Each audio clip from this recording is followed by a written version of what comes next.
Olá, eu sou Júnior Bornelli e seja muito bem-vindo ao Futuros, o nosso encontro semanal, onde a gente traz um pouco do que aconteceu na semana de mais relevante no mundo dos negócios, falando sobre inovação, tecnologia e também grandes conversas com pessoas que estão liderando mercados. Hoje a gente vai ter o nosso quadro Conversas do Agora, com um entrevistado super especial e vamos ter também a nossa conexão global com Fábio Neto, direto de Miami, onde está acontecendo um grande encontro de empresários para discutir sobre varejo, sobre o futuro do varejo do e-commerce. Vai ser um bate-papo imperdível daqui a pouquinho aqui no Futuros. Enquanto isso, vamos começar o nosso radar de sinais. Na última semana, vazaram alguns documentos da Anatel, onde há a indicação clara de que o Nubank, que é a principal fintech hoje do país, está entrando no mercado de telefonia, no mercado de comunicação. O Nubank, que lá atrás descobriu um jeito diferente de fazer serviços financeiros, tenta fazer a mesma estratégia agora no mercado também de telefonia e de comunicação. Qual foi a estratégia lá atrás? O Nubank identificou um problema que havia no mercado financeiro, que era a maneira como os clientes eram tratados, né? Descobriu uma maneira diferente de fazer relacionamento, de se relacionar com os clientes. Puxou um ponto desse mercado para fora, que foi a área de cartões, né, o produto cartão de crédito, e ali ele conseguiu criar uma plataforma de relacionamento que fez com que as pessoas entendessem que o que elas tinham antes era muito ruim versus o que o Nubank oferecia, por isso houve uma grande migração de clientes para o Nubank. Agora o que ele tenta fazer no mercado de comunicações é mais ou menos a mesma coisa. A gente tem um grande problema no mercado de telefonia, de comunicações, que é o atendimento ao cliente, a relação com os clientes. Se o Nubank tiver o mesmo sucesso que ele conseguiu no passado ao criar soluções para que este problema seja resolvido, para que o atendimento ao cliente, para que o relacionamento entre empresa e cliente seja melhor, é possível que ele tenha grande sucesso. O Nubank, nesse momento, ele foi autorizado a ser uma operadora de telefonia digital, virtual. Por isso, ele ainda tem que estar relacionado a uma operadora tradicional. E a relação do Nubank nessa primeira fase será com a operadora Claro. Então, daqui a pouquinho, a gente pode ver alguns telefones operados pela operadora de telefone do Nubank, né? O chipzinho roxo talvez faça parte da nossa vida agora, assim também como o cartão de crédito roxo passou a fazer parte do nosso dia a dia. Ainda falando sobre o Nubank, é interessante perceber como a empresa criou a sua cultura de trabalho, né? Tudo isso reflete na maneira como o cliente é atendido no final da ponta. O Nubank acabou de anunciar que está reforçando a sua posição de manter o home office numa escala muito diferente das outras empresas. O Nubank hoje trabalha no modelo onde é uma semana presencial contra 12 semanas de home office, ou seja, as pessoas, os funcionários têm que vir ao escritório uma semana a cada 3 meses. Isso vai na contramão do que, por exemplo, as Big Techs estão fazendo.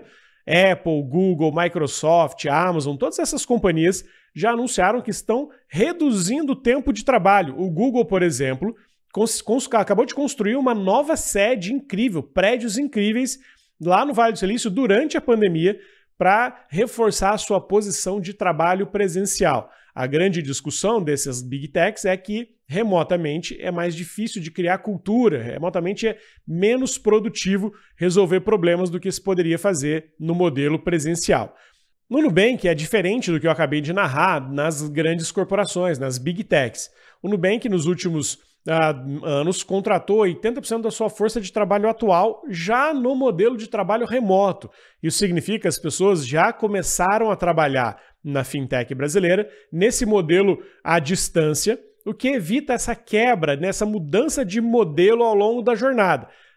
Era tudo presencial, foi para a pandemia, virou tudo home office, agora volta ao presencial. O Nubank não tem esse problema porque as pessoas já começaram remotamente. E outra coisa interessante é que o Nubank conseguiu criar uma cultura capaz de engajar as pessoas mesmo no modelo remoto, o que é muito interessante de se observar e até muito curioso como estudo de mercado, como benchmark para outras empresas, a maneira como eles conseguiram fazer isso.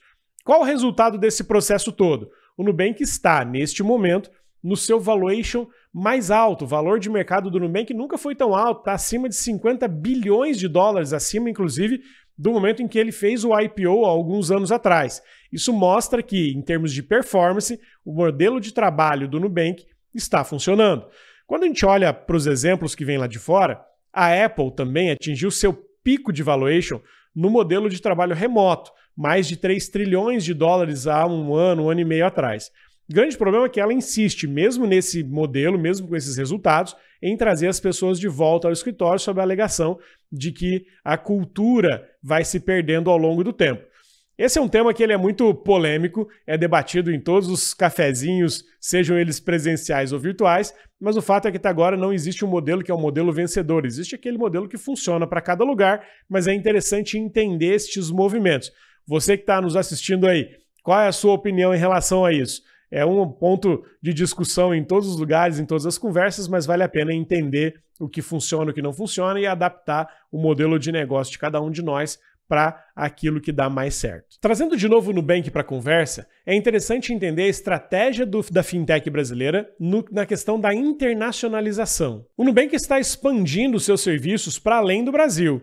Além de fazer todo o bom trabalho que tem feito aqui e gerar os resultados expressivos dos últimos anos, a fintech já foi há algum tempo para o México e para a Colômbia para experimentar este modelo de internacionalização, de explorar outros mercados diferentes daquele do Brasil. Colômbia e México têm características diferentes entre si e muito diferentes em relação ao Brasil, inclusive ao tempo de maturidade dos mercados. No México, por exemplo, o número de pessoas desbancarizadas é muito maior do que é no Brasil. Fato é que o Nubank, depois de experimentar o terreno, digamos assim, decidiu de vez implantar a sua estratégia de crescimento por lá.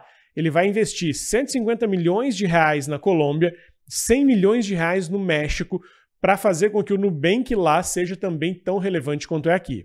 Hoje no México, a cada 3 cartões de créditos emitidos, 1 é do Nubank, ou seja, 3 novos pedidos de cartão de crédito, 1 cartão de crédito já é roxinho, já é do Nubank. Na Colômbia, esse número é de 50%. A cada 2 cartões de crédito, 1 novo cartão de crédito é do Nubank. Isso mostra a capilaridade que a empresa já está alcançando por lá. E no México, especificamente, o Nubank está usando uma estratégia de se associar, ou de se relacionar com empresas de varejo, empresas locais de varejo, onde ela pode começar a colocar os seus serviços financeiros.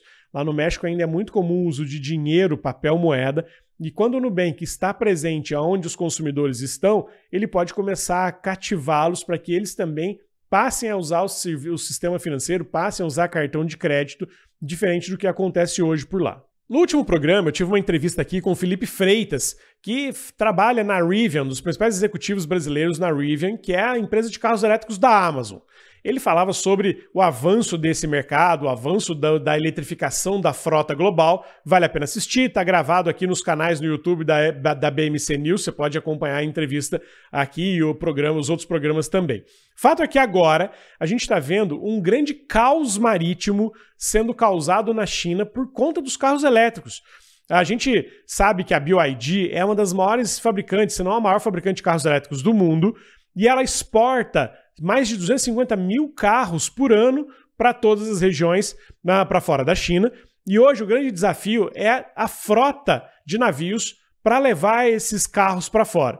Nesse momento, por exemplo, a China é responsável pela encomenda de 1/4 dos navios de grande porte no mundo. E grande parte deles serão usados para transportar veículos para o mundo afora, para os lugares onde a BYD abriu suas operações, até o momento em que ela não comece a produzir esses carros lá fora. Por exemplo, aqui no Brasil, daqui a pouquinho a BYD vai começar a produzir carros e essa importação deve diminuir, mas ela ainda está ganhando mercado em outros lugares, que faz com que ela tenha essa necessidade enorme de exportação através da via marítima.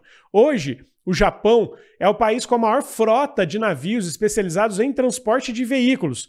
Obviamente que por conta da indústria japonesa de carros, puxado por Toyota e Honda, que historicamente foram os maiores vendedores de carros. A Toyota é ainda a maior vendedora de carros no mundo. O Japão tem mais de 280 navios para transporte de veículos e a China, nesse momento, conta só com 33 embarcações. Então, realmente um grande caos marítimo, um grande problema para a China resolver de modo a continuar impulsionando a sua indústria automobilística. Outra empresa que está vivendo um processo de expansão é o Mercado Livre. O Mercado Livre é hoje uma das maiores empresas de e-commerce do mundo, é capaz de fazer frente a gigantes como a Amazon. Aqui no Brasil, o tamanho, o alcance, a penetração do Mercado Livre é impressionante, não só no e-commerce, marketplace, mas também em serviços financeiros como o Mercado Pago.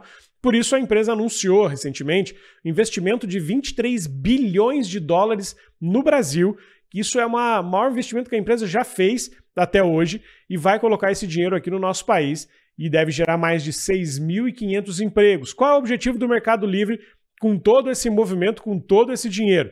Criar novos centros de distribuição espalhados pelo país para melhorar o processo de entrega, o processo logístico. Todo mundo sabe que hoje um dos fatores decisivos na hora de fazer uma compra online é o prazo que a mercadoria leva para chegar na sua casa. Então, o Mercado Livre, sabendo disso, que este fator pode aumentar vendas e impulsionar o faturamento, vai investir em novos centros de distribuição em várias regiões do país e também modernizar os centros de distribuição, criar cada vez mais processos robotizados, automatizados, para que o tempo de entrega de uma mercadoria seja cada vez mais rápido. Nós sabemos que no mercado de e-commerce, grande parte do tempo que se leva para fazer um produto chegar até a casa do cliente é perdido dentro do centro de distribuição. Então, automatizar essa operação faz com que o tempo que o cliente espera para receber o produto seja menor. Na Amazon, por exemplo, os centros de distribuição já são todos robotizados. A Amazon tem 1,5 milhão de funcionários humanos e 750 mil robôs operando ao lado dessas pessoas. Porém, a nova geração de robôs da Amazon, que começou a ser implementada, é dotada agora de inteligência artificial e pode circular entre as pessoas e não mais apenas andar em trilhos como era até agora. Isso vai fazer com que o tempo que você espera para receber uma mercadoria da Amazon na sua casa seja 25% menor. E, em alguns anos, a Amazon espera que, com a ampliação desse parque de novos robôs alimentados por inteligência artificial, esse tempo de espera caia até 75%. Então, a disputa no e-commerce não é só pelo preço da mercadoria que se vende, mas também pelo prazo, o tempo que a mercadoria leva para chegar à sua casa.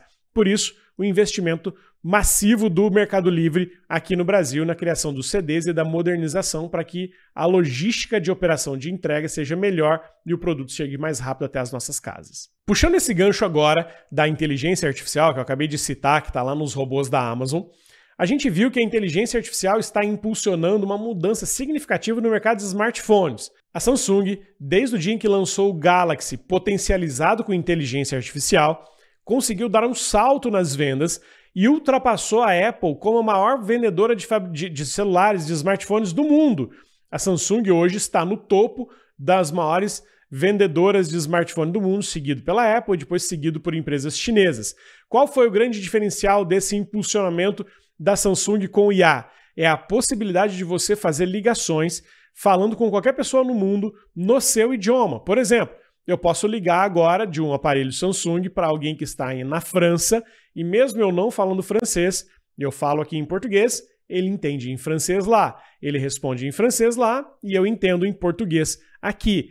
Ainda nas chamadas de vídeo, por exemplo, existe a tradução automática do que eu digo para o idioma da pessoa que está ouvindo. Isso facilita muito as relações para quem precisa fazer negócio, para quem quer interagir com pessoas do outro lado do mundo, para quem quer fazer compra e venda de mercadorias. Imagina hoje ligar para alguém na China para falar sobre um produto ou serviço. Eu posso falar em português, aquela pessoa me compreende perfeitamente no idioma local. Essa grande interação, essa grande inovação da Samsung trazendo a IA para dentro do Galaxy, que é o seu principal smartphone, pressiona ainda mais a Apple a fazer o mesmo movimento. A Apple até agora, das Big Techs, é a única que não comentou ou não implantou claramente uma estratégia de IA. Espera-se que este ano a Apple faça o anúncio de que os seus celulares, os seus computadores e os seus tablets sejam potencializados também com IA, mas ainda há pouca informação sobre isso. Neste momento, fato brutal é que a Samsung ultrapassa a Apple na liderança no mercado de smartphones por conta da inteligência artificial. Elon Musk é sempre um personagem presente em todas as discussões sobre inovação, tecnologia e negócios, mas hoje a gente fala aqui sobre ele por uma outra perspectiva, por um outro viés. Elon Musk anunciou que a Tesla vai demitir 10% dos seus funcionários. E por que isso está acontecendo? Primeiro porque a entrega de carros da Tesla caiu muito abaixo daquilo que era previsto no último trimestre, fazendo com que a empresa tenha que fazer ajustes, cortes, para que ela consiga se manter rentável e consiga entregar resultados para a companhia. Cerca de 14 mil pessoas serão demitidas na Tesla nos Estados Unidos, na Alemanha, na China, onde a empresa tem as suas fábricas, Isso também tem um outro efeito. A Tesla está reconstruindo o seu modelo de fabricação.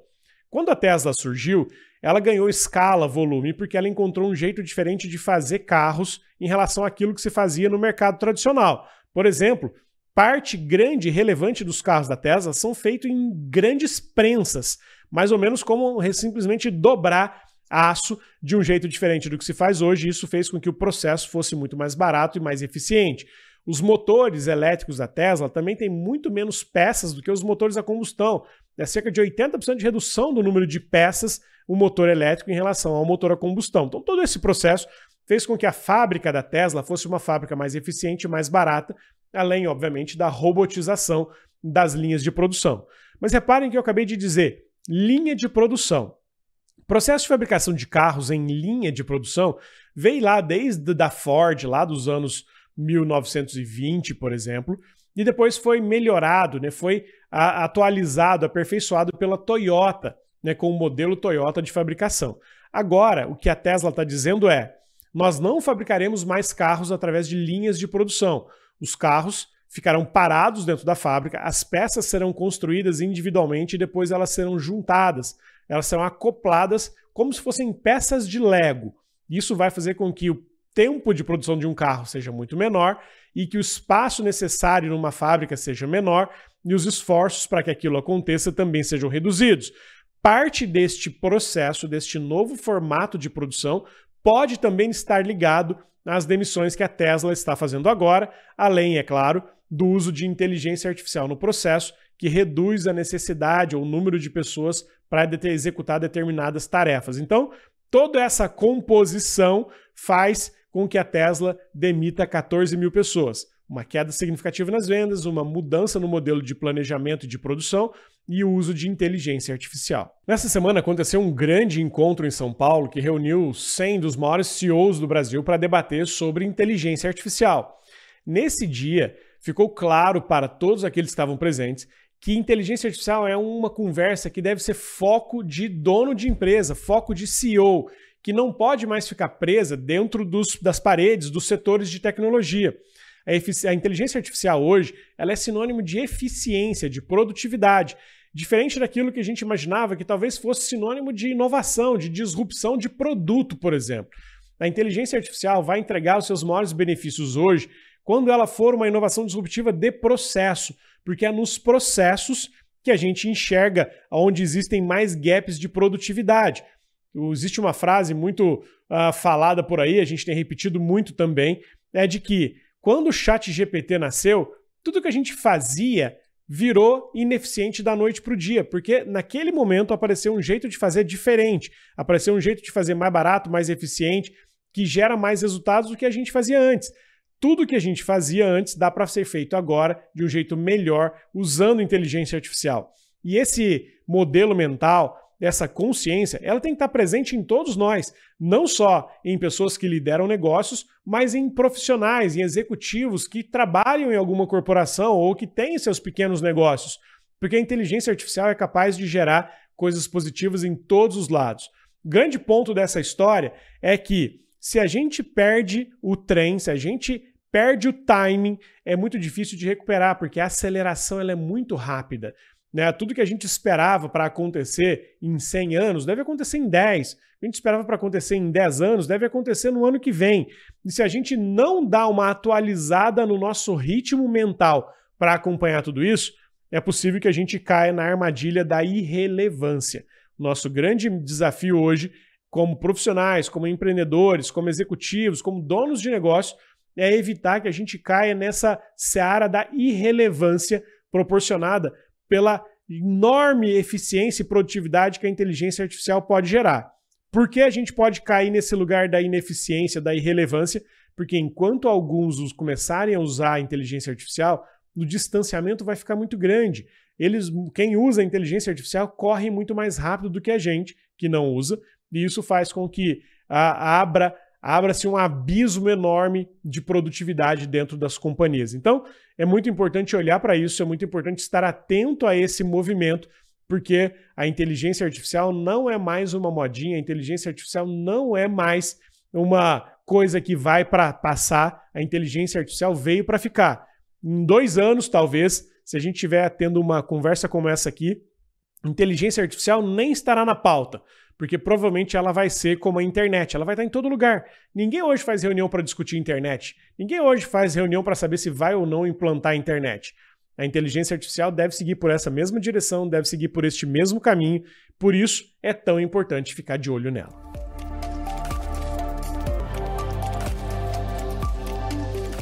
Bom, vamos então agora para a nossa conexão global, que hoje vai fazer um link direto com Miami, lá nos Estados Unidos, onde está o Fábio Neto. Fábio, que é sócio da Startse e é um dos principais nomes do varejo nacional, que conhece tudo que está rolando no mundo sobre varejo, tem acompanhado as inovações do varejo, não só nos Estados Unidos, mas também na China, na Ásia, tem viajado o mundo para acompanhar as inovações nesse setor. O Fábio está lá em Miami agora, aliás, num grande encontro com os CEOs da América Latina e Estados Unidos para debater, inclusive, o futuro do varejo. Seja muito bem-vindo, Fábio. Obrigado, Júnior. Prazer participar contigo aqui desse programa. Como você disse, estou aqui no fundo, aqui, em pleno downtown Miami, junto com 120 CEOs para a gente discutir um pouquinho 2024. Ótimo, Fábio. Bom, como eu disse aqui, nosso papo sobre varejo, sobre o futuro do varejo. Fábio, você aí nessa visão com os CEOs, né, muitos deles ligados ao setor de varejo, o que você tem para trazer como principais insights deste setor ainda em 2024? A gente está vendo grandes movimentos, né? O Mercado Livre anunciou 23 bilhões de investimentos no Brasil. A gente está vendo a Amazon trazendo cada vez mais tecnologia para centros de distribuição, para agilizar processos de entrega e delivery. A gente vê cada vez mais o mercado cada vez mais transversal, né? Um monte de gente entrando em outros mercados. O que você tem para trazer de principais insights capturados aí até agora? Bom, Júnior, acho que o tema varejo ele é sempre muito rico, dinâmico, vivo, né? A gente esse ano já rodou bastante aí o mundo todo para capturar um pouco desses sinais, como você está dizendo. Acho que toda vez que uma companhia consegue, de fato, colocar o cliente no centro, e apesar desse papo parecer meio antigo, mas no varejo ele não é, porque o varejo ele é muito conectado a produto ainda, né? Então, como eu vendo melhor o meu produto, como que eu crio a melhor loja, o melhor e-commerce, a melhor logística, sempre com o produto no centro do negócio, do setor. Toda vez que as companhias começam a, de fato, migrar e entender que esse cliente tem que ser atendido, satisfeito, aonde quer que ele esteja, essas estratégias dos canais começam a mudar. E talvez a grande discussão dos últimos anos tenha sido como utilizar a melhor estratégia de canais, né? Todo mundo que sempre teve os canais físicos tentaram ir para o online, aqueles que eram online tentaram testar lojas físicas, como você citou, Mercado Livre, Amazon e tantas outras. E hoje essa discussão chega no seu, talvez, epicentro de maturidade, né? Acho que aqui nos Estados Unidos a gente vive uma maturidade maior no e-commerce, então está muito claro aqui essa dinâmica do e-commerce, do delivery e como isso chega de forma muito rápida. Se discute muito aqui o que eles chamam de agile retail, que é como fazer um varejo mais ágil. Mas e que agilidade? Não é só a agilidade de comprar e entregar, mas a agilidade de colher o feedback, né, do comprador ali, do cliente, e passar esse feedback muito rápido para a indústria, desenvolver novos produtos de acordo com aquele cliente que eu atendo. E esse talvez é uma das grandes características que o varejo chinês saiu muito na frente.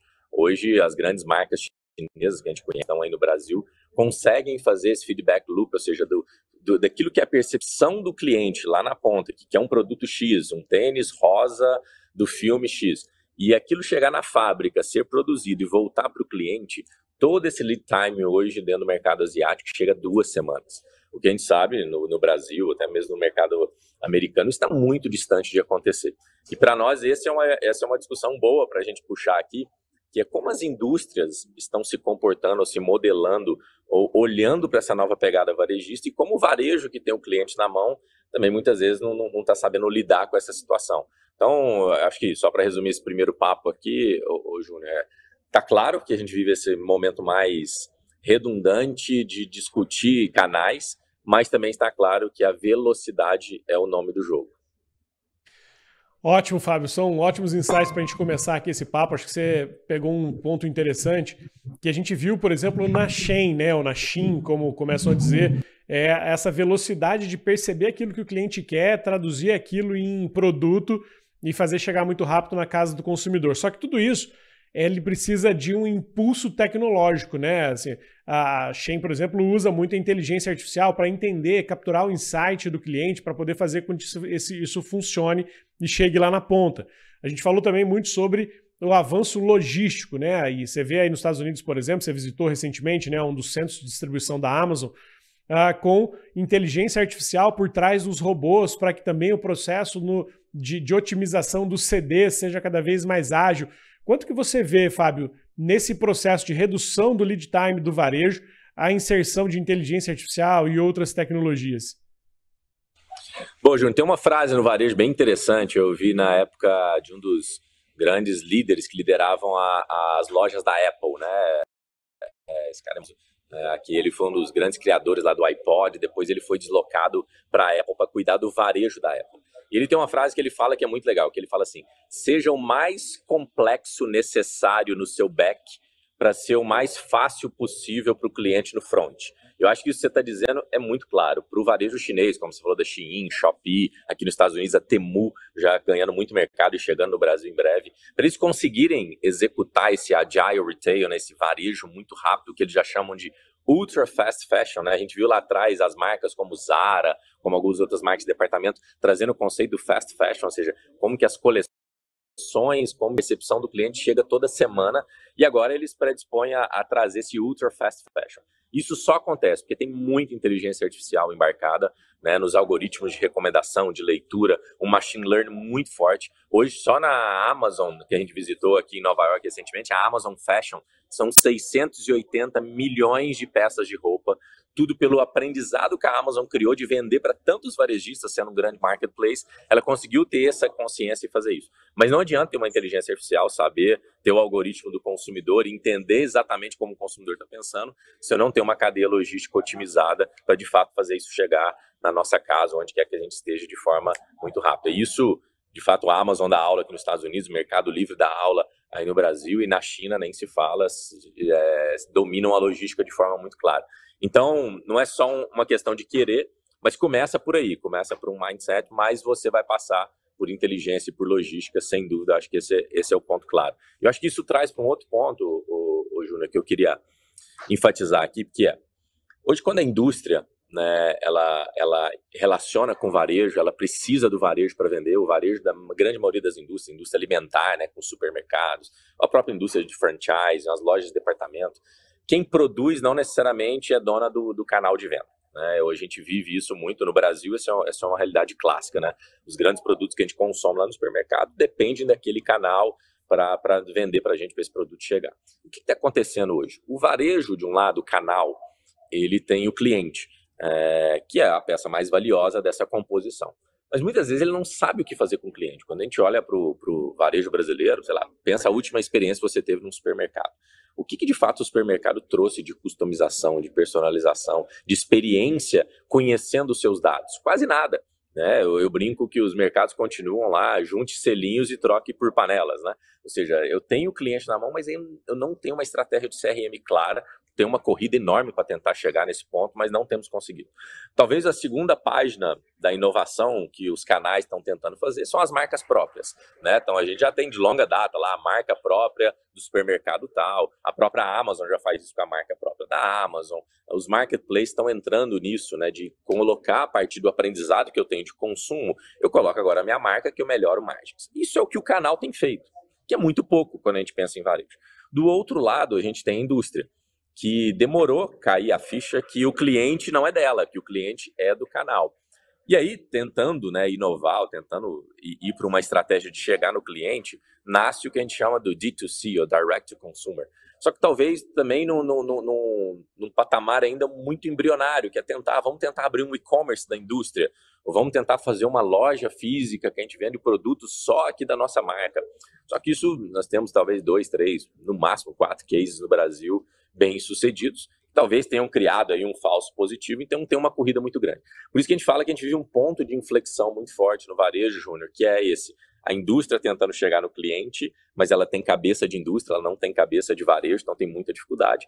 E o varejista ali, o canal que tem o cliente, fazendo muito pouco no termos de oferta de valor e experiência. Fábio, você falou aqui sobre o D2C, o Direct to Consumer, e é interessante olhar isso da perspectiva de umas notícias que chegam aqui no Brasil.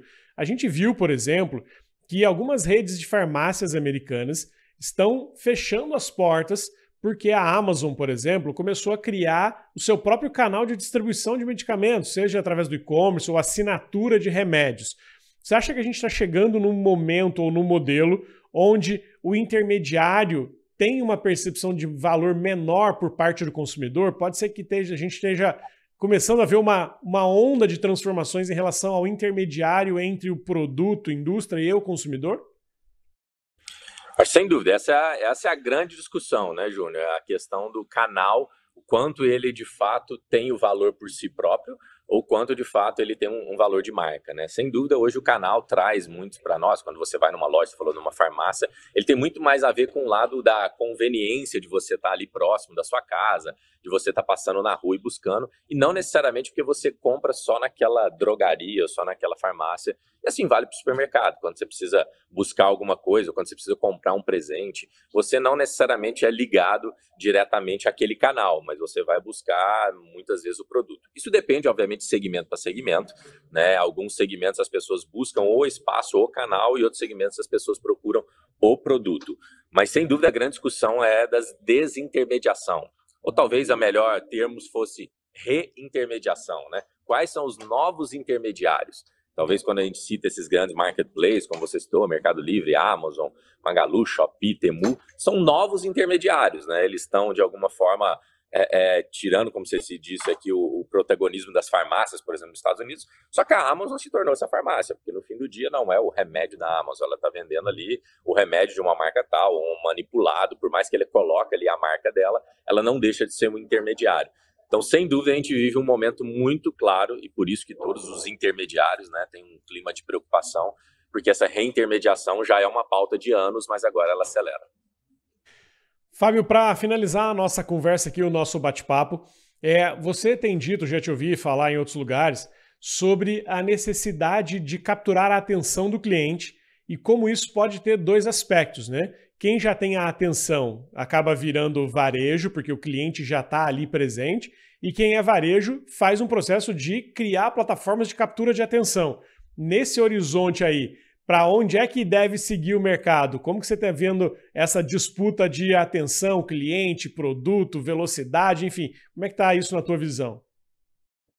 Bom, acho que o ponto que você tocou é claríssimo. Acho que todo varejo, ele, infelizmente, talvez por necessidade, pela própria característica do setor, ele começa o relacionamento com o cliente através de transações. Toda vez que você entra num marketplace ou entra no supermercado, a relação de compra. Você chega ali porque você tem a necessidade de comprar algo para você, para sua casa. Então, as relações sempre foram muito transacionais.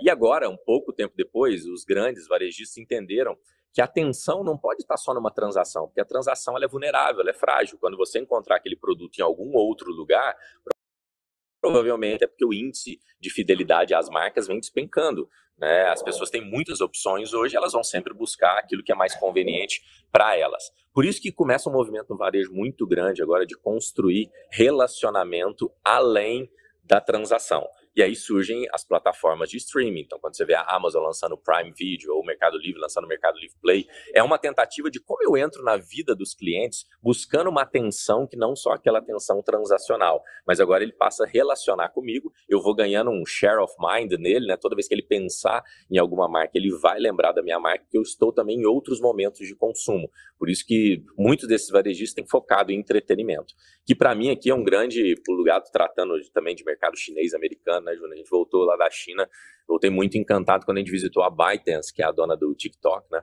E ela explicou exatamente como o TikTok está fazendo o caminho contrário. Antes de vender, ele foi por muitos anos a plataforma de entretenimento, de busca de atenção. E agora que ele tem a atenção, ele pode ofertar e ser um e-commerce muito mais poderoso. Por isso que a gente vê esse tsunami, né, do TikTok como e-commerce, não mais só como plataforma de entretenimento, invadindo o Ocidente e dizendo talvez seja o grande super app. Então, de fato, esse eixo da atenção é muito importante para que o varejista preste atenção nisso. Muito bem, Fábio. Muito obrigado por trazer essa visão aí sobre o futuro do varejo, sobre o que está acontecendo agora de mais relevante nesse setor, direto de Miami, ali num grande encontro com os maiores CEOs da América Latina e dos Estados Unidos. Prazer te receber aqui, Fábio. Muito obrigado. Obrigado, Júnior. Até a próxima. Muito bem. Recebemos então o Fábio, direto de Miami, fazendo esse panorama geral sobre essas mudanças no varejo. Nem tudo que funcionou no passado vai funcionar daqui para frente, né? Muita coisa está mudando, muita tecnologia sendo inserida no processo para, como o Fábio disse, facilitar a vida do consumidor.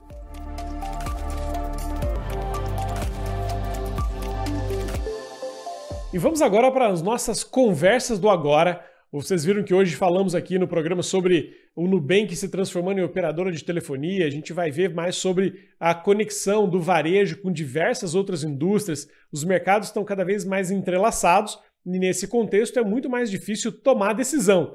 Para falar sobre exatamente esse ponto, sobre como tomar decisão nesse mercado complexo que a gente vive hoje, está aqui comigo no estúdio Piero Franceschi. Seja bem-vindo, Piero. E aí, obrigado por me receber. Muito bom, Piero. Bom, acabei de dizer aqui um pouco sobre 2 ou 3 exemplos de empresas que estão completamente conectadas. O mercado está ficando cada vez mais complexo, mais confuso. Não é novidade para ninguém que o mundo está cada vez mais acelerado. Como é que é a visão hoje de um tomador de decisão? Quais são os elementos que um tomador de decisão, um líder, um dono de um negócio precisa ter para enxergar um pouco mais claro o que acontece lá fora? Legal. Acho que nunca foi tão complexo tomar uma decisão porque as variáveis todas estão espalhadas, né? E o mundo está mudando muito rápido. Então, acho que a primeira sensação que um tomador de decisão tem que ter é um pouco da consciência de que nem tudo vai ser controlável. Talvez a gente estava acostumado ao mundo que as variáveis eram mais conhecidas, o passado refletiu o futuro, né? O futuro refletiu o passado. E hoje está mais complexo tomar decisão com base na certeza. Então, acho que o que eu sempre brinco o primeiro passo é meio que assumir que o mundo tem um certo grau de confusão e ele não vai voltar para o seu estado anterior, onde a gente conseguia, controlava tudo, que os mercados eram muito bem definidos, existiam as barreiras de entrada. Então, acho que o primeiro passo, assim, importante de tomar decisão é assumir que a complexidade e a confusão faz parte de uma jornada que a gente construiu e vai ter que lidar com isso. O segundo, acho que tem um grande viés que a gente sempre toma as decisões baseado nessas certezas, né? E cria grandes projetos e grandes transformações que geralmente elas demoram muito porque elas são muito complexas, elas custam muito caro e muitas vezes as variáveis não estão nem validadas do ponto de vista mais simples. Né? Será que o cliente se importa? Né? Será que a gente realmente quer fazer isso? Será que realmente a gente consegue ganhar escala numa alternativa? Então, o que eu sempre digo é que o segundo passo de uma decisão ela deveria ser a validação de uma hipótese e não a construção de um grande projeto. E nessa diferença de validação de hipóteses, acho que muitas empresas param. Né? E acho que você deve ter visto isso. Né? A gente olha essas notícias e parece esses grandes projetos que são projetos gigantescos, mas na prática às vezes são pequenas validações de experimentos que depois se tornam um caminho para virar grandes projetos. Então, acho que isso que trava muitas vezes a tomada de decisão. Né? E esse ponto é um ponto interessante porque quando a gente olha, por exemplo, esse caso do Nubank se transformar numa operadora de telefonia, ele parte do princípio de que lá no passado existia um problema, que era o cartão de crédito, um mau atendimento, ele resolveu esse problema e depois ele expandiu. Agora eles estão enxergando um outro problema, num outro mercado, onde o mesmo efeito, né? O relacionamento com o cliente é ruim, talvez se eu fizer isso aqui de um jeito melhor eu consigo resolver. Como é que as empresas conseguem, os líderes, podem usar esse mesmo conceito de identificar um problema, mas começar a resolver de um jeito simples e depois expandir? Porque o grande desafio também é tentar fazer tudo de uma vez só, acelerar, escalar processos. Se perder, né? E se perder no meio dessa confusão. Processo. Né? Acho legal. Vamos pegar o caso do Nubank, a gente pode só especular sobre ele, mas a gente pode estudar ele, né, de forma mais aberta. O que eu sempre digo, assim, o Nubank ele construiu ao longo dos seus últimos 10 tantos anos, assim, uma licença para vencer. O que a gente chama que é algo relevante para o cliente, verdadeiro para eles, né, e diferente dos outros. E acho que tem 2 licenças para vencer muito bacanas que o Nubank construiu. Primeiro, uma base de clientes gigantesca. Deve estar entre 85 e 90 milhões de clientes. Acho que 90 milhões. E é uma base de clientes relevante o suficiente para ser comparáveis com outros mercados de grande base, como, por exemplo, telefonia. Né? O segundo é uma percepção de marca muito positiva, mas que está atrelada a um relacionamento, uma experiência, com engajamento. Né? Não só uma marca que é admirada, mas é uma marca de frequência de relacionamento positivo.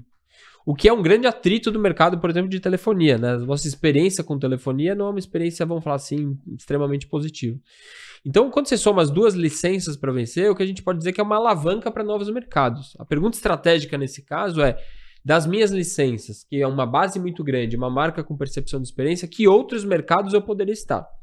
E aí acho que é um pouco do que você falou, talvez grandes mercados com experiências ruins eu poderia entrar como uma licença que me alavanca para novas hipóteses. Por óbvio, existem...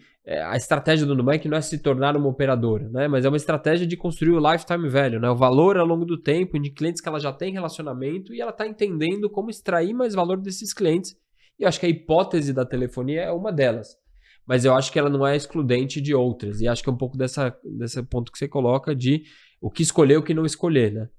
Eu tive um encontro com o Davi Vélez há 6 meses atrás, e nesse encontro ele falou uma frase que me chamou a atenção, que naquela época ainda era meio que uma projeção de alguma coisa que podia ser, mas que agora começa a fazer sentido. Ele disse, nós não somos uma empresa de serviços financeiros, nós somos uma empresa que busca melhorar a vida do cliente, que por acaso faz isso hoje através de serviços financeiros. Perfeito. É interessante essa perspectiva, né? Quando você olha para essa tua colocação das licenças, o que eu tenho de poderoso, o que eu construí, e aí eu posso expandir para outras áreas. Né? Eu acho que, e é legal, assim, tanto que na história, né, a gente às vezes fala Nubank, mas o Nubank é o Nu, né? Ele já tirou o Bank no nome há algum tempo, a gente fala, acho que por óbvio, porque a gente tem uma necessidade de colocar ele numa categoria, né? Então, categoria das fintechs dos bancos. O fato é que a gente está vendo que todos os negócios e parte dessa tomada de decisão é que a gente sempre fala muito assim, ou você vai ser uma plataforma ou vai estar numa plataforma de alguém. Né? E o Nubank escolheu ser uma grande plataforma, que ela tem lá 80, 90 milhões de pessoas, com alto engajamento, com uma idade ainda, que é uma idade que ainda vai ter muito potencial de compra e várias decisões, e vai poder ser uma grande plataforma resolvedora de vários problemas ou de fricções e conveniências. Né? Então, acho que o jogo do Nubank não é um jogo de banco, mas um jogo de plataforma. Assim como você poderia dizer que em algum tempo o Mercado Livre e o Nubank vão estar concorrendo de alguma forma. Seja por um produto, por um serviço financeiro, ele já concorre, assim como dessas plataformas você poderia botar que a Amazon também concorre com a Magalu, ou a Apple.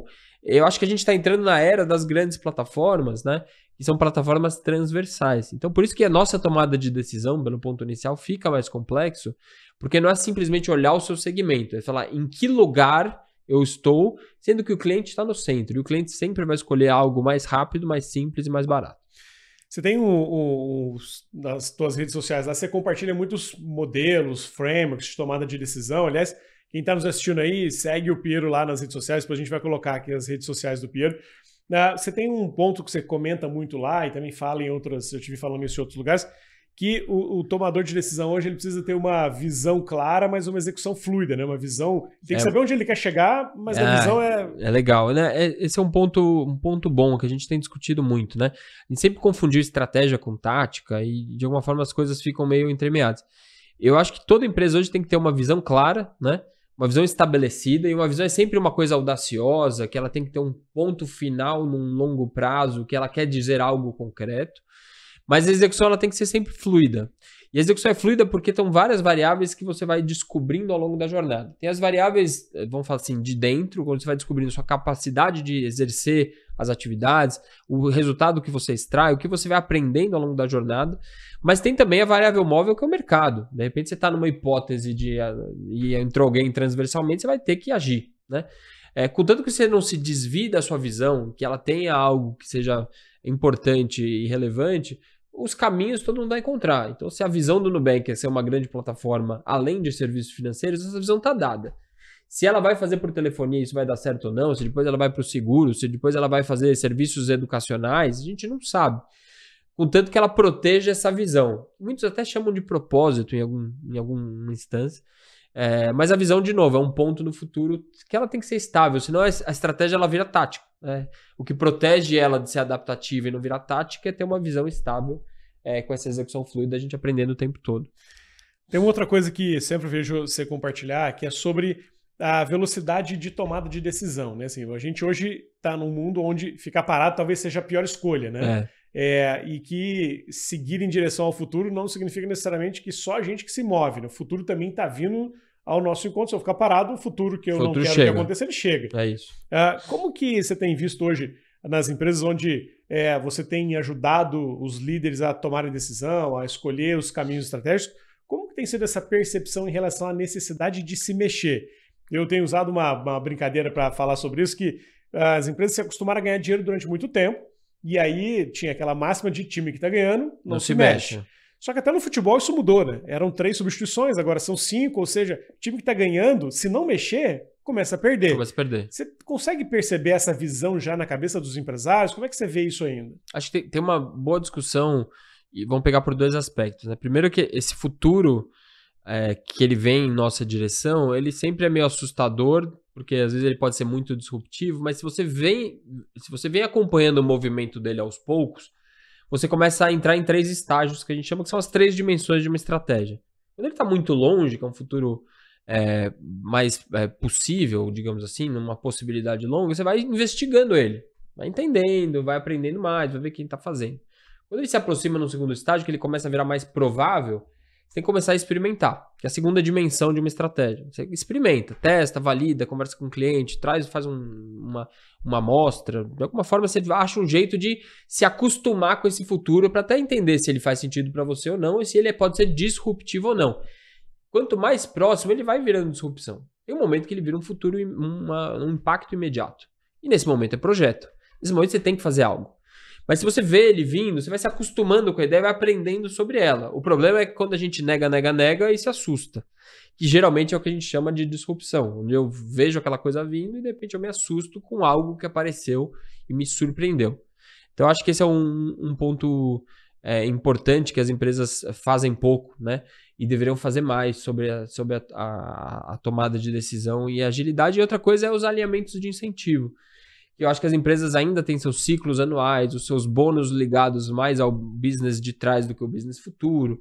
As áreas de inovação, necessariamente, elas têm que entregar resultado de curto prazo. E inovação é difícil entregar um resultado de curto prazo. Então, fica aquela questão de a área de inovação está lá se divertindo e a gente aqui, que não é a área de inovação, está entregando negócio. Quem paga a conta de quem? Então, tem várias coisas culturais no sentido amplo de alinhamento, incentivo, estrutura, que eu acho que tem que ser repactuadas para o mundo de mais agilidade.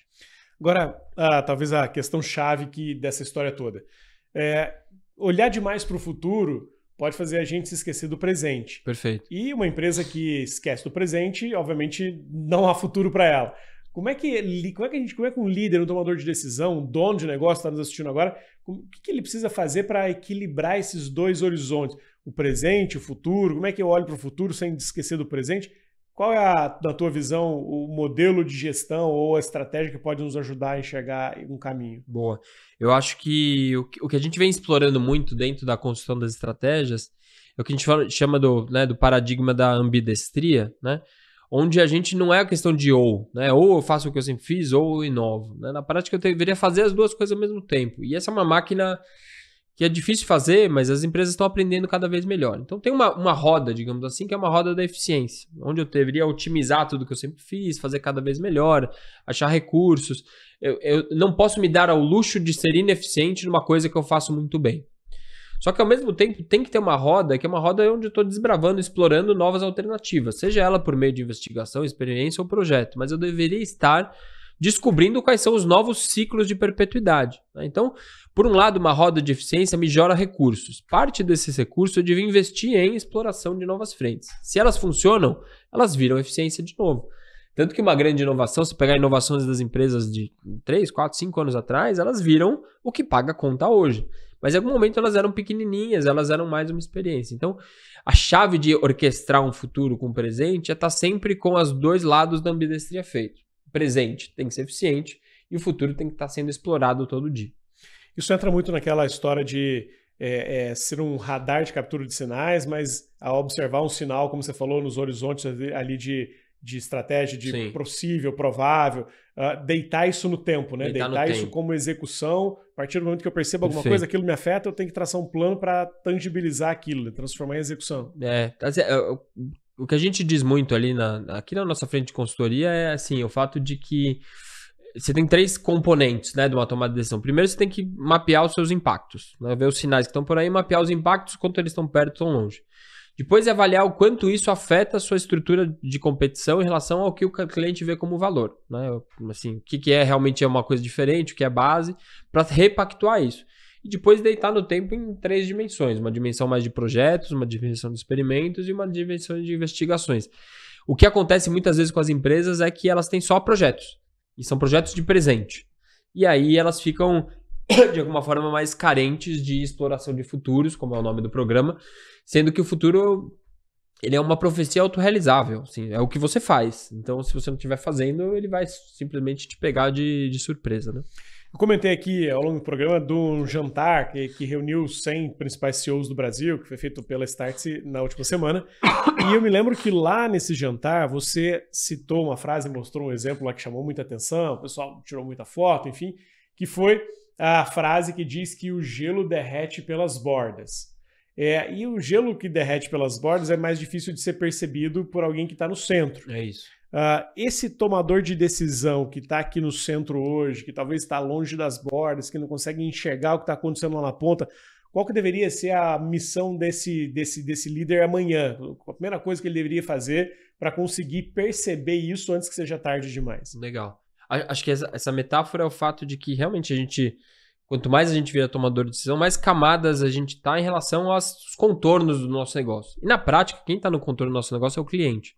É o cliente que está lá mais longe da gente, né? Assim, ele está, de alguma forma, consumindo o que a gente vende. A dica que eu sempre dou é reserve um espaço nessa semana para conversar com o seu pior cliente. E esse é o ponto. O futuro do nosso cliente é o nosso pior cliente. Porque o nosso cliente ele não tolera o nosso prazo, o nosso custo, o nosso tempo, ele não gosta tanto da nossa marca, ele não é fiel, ele tem várias das coisas que são as características de um cliente em transformação. Então, o que eu sempre digo aqui nas nossas aulas é o futuro da Blockbuster, que era alguém não aceitar a multa, esse cliente sempre existiu lá. A questão é que a gente sempre vai no viés de positividade. Quem é o meu melhor cliente? Quem é o cliente mais fiel? A gente só investiga esse e pega o pior cliente e trata como se ele fosse uma aberração. Não fala com esse não presta, esse é louco, maluco. Então, de alguma forma, conversar com os piores clientes é onde você tem os grandes insights sobre para onde vai o seu negócio. Porque ele, de alguma forma, ele já está na ponta da transformação, é onde o seu gelo está derretendo. Às vezes é pequenininho, mas de alguma forma ele pode contaminar todo o resto aí. Muito bem, e quem quiser a ajuda da Startse Consulting para fazer para clarear os caminhos para tomar a decisão, como é que faz? Boa, procura a gente nos canais, pode me mandar uma mensagem direta ali pelo Instagram, pelo LinkedIn. Como o Júnior falou, quiser me seguir, todo dia ali tem frameworks, modelos, enfim, sobre esse nosso desafio diário que a gente tem também aqui na Startse de tomada de decisão. Muito obrigado, Piero. Valeu demais pela sua participação aqui. Boa, obrigado pelo convite. Um abraço. Bom, chegamos ao final de mais um Futuros. Hoje a gente navegou por esse mundo complexo de transformações, desse mundo de mercados transversais. Entendemos um pouquinho mais sobre o que o futuro do varejo nos espera direto lá de Miami, com o Fábio Neto, num encontro com grandes CEOs da América Latina e dos Estados Unidos.